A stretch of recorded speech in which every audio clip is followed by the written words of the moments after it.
Alright, hello everyone, and welcome to this week's episode of Nightcap, where I go over a couple of the news stories that have happened in the gaming industry this week, while playing a casual game and having a delicious nightcap. Now, as you can see, the game in the background is, of course, SimCity, because, well, I'm still really enjoying it, and for all of EA's faults and all the crap that they pull, they do still make good games, which makes it all the more difficult to dislike them, but what are you gonna do?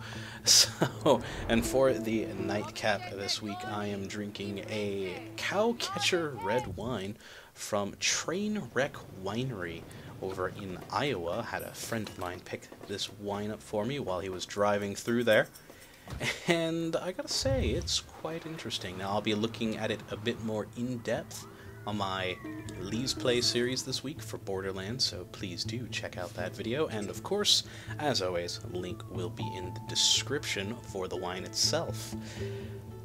So, on to the news then. This first bit of news isn't a whole lot of debate or anything around it, just I thought a kind of a fun, interesting bit of news, and that is some of the announcements that came out of CCP's FanFest that they had in Reykjavik recently, where they, well, of course, were celebrating, first and foremost, the 10th anniversary of EVE Online, which I really can't believe it's been that long since that game started up. I remember playing it quite a long time ago now. I don't play it anymore, as I just kind of fell out of it, but it is still a game I keep track of because it is just such an interesting game. And one of the big announcements that they made with this 10th anniversary is that they are going to be coming out with a 10th anniversary collector's edition of the game, which is somewhat significant because, well, EVE has never really done, well, not EVE, but CCP as the company has never really done any sort of collector's edition or anything like that in the past. So it's a new thing for them, and of course quite an interesting thing. Now, the collector's edition itself is going to cost quite a bit at $150, which is a lot of money. But it does come with a whole slew of in-game items for not just EVE Online, but also Dust 514, the free-to-play game that they have on the PlayStation Network. And it also has some really interesting physical items as well, including a 10th year Symphony CD, a Rifter USB hub, which is interesting. I remember the Rifter frigate from when I did play the game, and apparently this is a USB hub that looks like one. I kind of want that. Besides that, there's also a hardcover book titled Into the Second Decade, as well as, probably in my opinion, the most interesting out of the whole list, the first English printing of CCP's first board game, Danger Game. Now, this is really interesting to me because, well, I always love seeing where some of these game companies came from originally. You know, you've got board game companies, card game companies, and all that sort of stuff moving into the digital realm, and the idea that the company that now makes EVE Online used to make board games, it fascinates me. And the fact that it's the first ever English printing of the board game makes it all the more interesting. And even though I don't plan on buying this collector's pack, because as I said, I don't really play EVE anymore, I do know of a couple of people that probably will, and I'm gonna have to bother them to check out that board game once they get it. It seems quite interesting. Now, some of the other announcements that they gave at the FanFest was one that they are having a competition called the True Stories event, where players can submit and vote for their favorite interactions and stories from in-game in EVE. no matter what it is, some sort of large corporate backstabbing espionage affair, or just a really, really awesome battle, players can submit these stories and everyone can vote on which are their best. Now, they'll all be available online to view, of course, as it is the competition.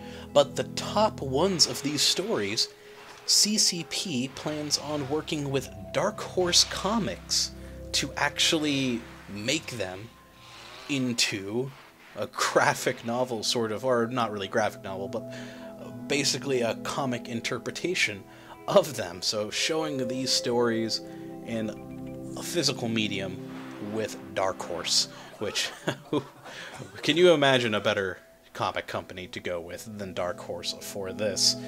And it's really cool.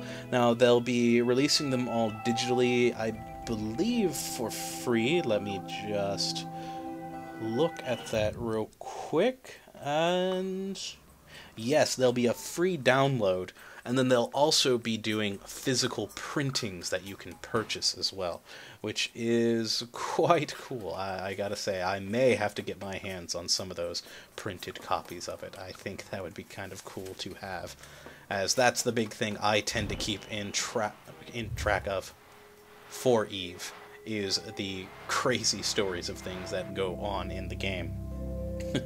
And the final bit of interesting news, and one that I couldn't believe, honestly, is that they're in talks of having a potential TV show with HBO. Now that is wonderful. Now, they have been talking with Icelandic director Baltazar Kormakur, I probably butchered that name, I apologize, to work on the TV series, and they want it to be sort of in the vein of like Game of Thrones or something along those lines, but of course in the Eve universe, and they've already come up with the tagline, which I think is quite cool, which is based on a true story 20,000 years from now. I think that's wonderful, and I really do hope for the best on that.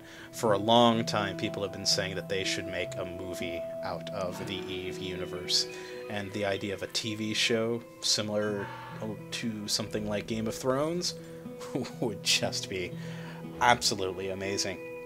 So I hope it goes well. I believe they are working on a pilot at the moment, and I may have to get cable again so I can watch it when it comes out. If it comes out. I hope it does, but you never know. It is television. Okay, so on to the second story. An interesting one. A few days ago, Steam unveiled a new MMO subscription service. Now, the idea for the service is that you can have multiple MMOs that, well, you gotta worry about the billing and all of that for all these different games, and it can get confusing, so they want to offer a service to you that basically you can bring all your subscriptions under the Steam umbrella so that you don't have to worry about it. That basically Steam handles the payment and all of that sort of stuff through whatever payment medium you have tied with your Steam account. And, I gotta say, I'm not too sure about it. I mean, it is kind of an interesting idea, and I'm surprised Steam hasn't done something like this sooner, considering the already integrated payment system for buying games. It does make sense that they'd mess around with also integrating in the MMO subscriptions as well. But at the same time, I don't know if I want Steam handling all those sorts of different payments. But who knows? It could be a good service if it offers good value for money, well, which would be your subscription money. It could be interesting, but for right now, there is only one MMO that is currently working with this, which is the recently released indie title of Darkfall Unholy Wars, which is interesting. It's sort of their beta test ground for the subscription system. So it could be that we see this work quite well for this game. And I hope it does work for the sake of Darkfall. It does look like an interesting game. Not really my cup of tea, but I do hope the best for the company producing it.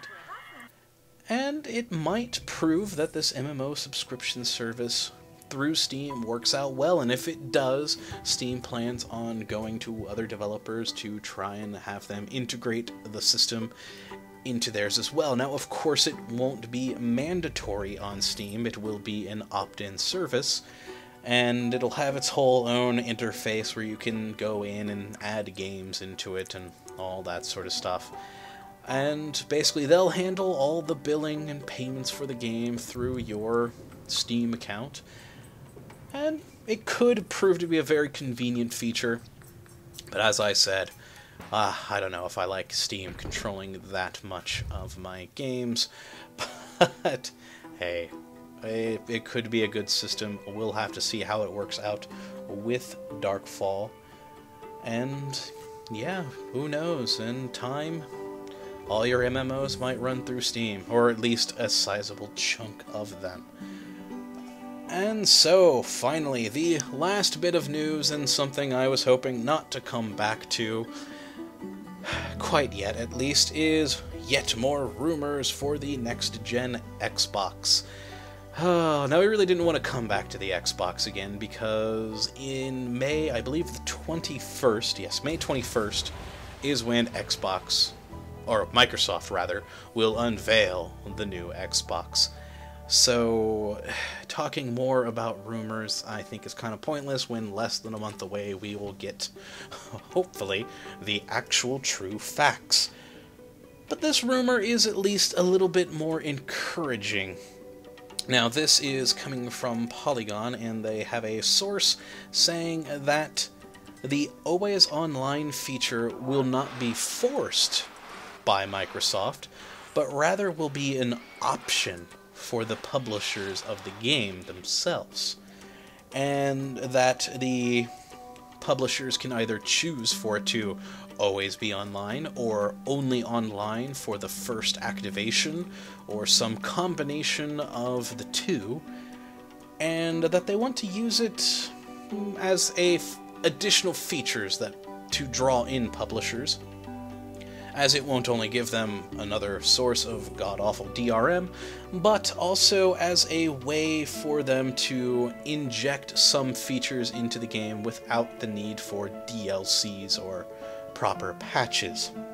And one of the examples they give is that it would allow for the publishers to update the achievement system in the game without a DLC, so that they could say if they wanted to do something special for Halloween, they could instantly inject Halloween-related achievements into the game through that always-on connection. Now, I still don't like the idea of always-on for a console, or any game for that matter. But the idea of updating achievements on the fly is interesting, but again, I hope that this Always Online feature is not a feature at all, even if it is an opt-in program. Though if it is an opt-in program, I would love to see the numbers upon release of certain games as to the sales figures between companies that did and did not choose to use the said Always Online feature. So I have a feeling it'll be the ones who don't use it that will see a little bit more of a spike in sales. But who knows? Again, this is a rumor. Now, this is a bit more positive of a rumor, as it would be a optional feature for the publishers.